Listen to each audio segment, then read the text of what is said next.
elementary artists. I hope that you have had a good start to your week, and I hope that you had lots of fun creating your artworks in your first art packet assignment from last week. This week, we're going to start the second art assignment, and you're going to take out of your envelopes the following worksheet. And it reads here, create a short poem inspired by this artwork. Clipped onto this piece of paper, there is an artwork in the form of a card or a postcard that you'll take out to take you through this artwork journey. This artwork could be either a landscape or a cityscape, just like this one.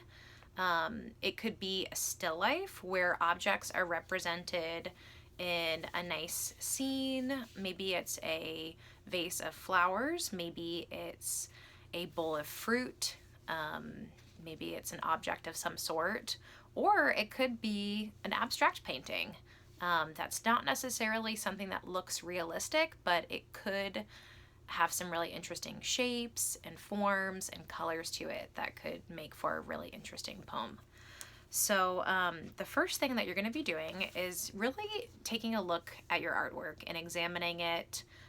In addition to writing down the title of the piece, the artist's name, and the year it was made, you're going to take a look and kind of step into the artist's shoes and think about the colors they chose to use. You're going to think about the way in which they painted, what kind of energy maybe they had, and the feelings that you have when you're looking at the artwork to describe it in the sense of a poem.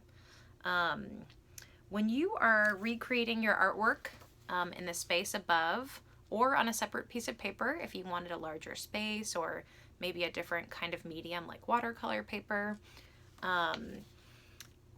take into consideration breaking your artwork into shapes and simplifying it so it's doable for you. If your artwork is really detailed and you're feeling a little intimidated by it, you can also go ahead and zero in on maybe just a section of the artwork that inspires you and go about it in this way.